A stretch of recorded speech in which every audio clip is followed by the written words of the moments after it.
வணக்கம் ரிதி. சென்னை தலைமை செயலகத்தில் இருக்கக்கூடிய பேரவை நுழைவு வாயில் அருகே தீயணைப்புத்துறை சார்பாக ஃபயர் அலாரம் பேனல் பொருத்தப்பட்டிருக்கிறது.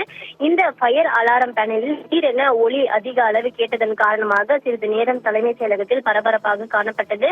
சட்டப்பேரவை வளாக நுழைவு வாயிலில் திடீரென அந்த ஃபயர் அலாரம் அதிக சத்தத்துடன் ஒலி எழுப்பிய நிலையில் அங்கு பாதுகாப்பு பணியில் இருந்த போலீசார் உடனே அதை சோதித்து அதனை சரி செய்தனர். குறிப்பாக சென்னை தலைமை செயலகத்தில் உள்ள சட்டப்பேரவை நுழைவு வாயில் அருகே அமைக்கப்பட்டிருந்த தீ விபத்து முன்னெச்சரிக்கை அலாரமானது திடீரென ஒலித்ததால் அந்த பகுதியில் பதட்டமான சூழல் ஏற்பட்டது.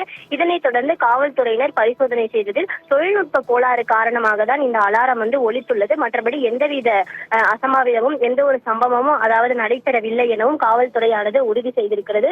குறிப்பாக இன்றைய தினத்தை பொறுத்தவரையில் சென்னை தலைமை செயலகத்தில் முதலமைச்சர் பங்கேற்கக்கூடிய 2 நிகழ்வுகள் நடைபெற இருக்கக்கூடிய நிலையில் திடீரென இந்த ஃபயர் அலாரம் ஒலித்திருக்கக்கூடிய நிலையில் பெரும் பரபரப்பான ஒரு சூழலானது இங்கு ஏற்பட்டிருந்தது.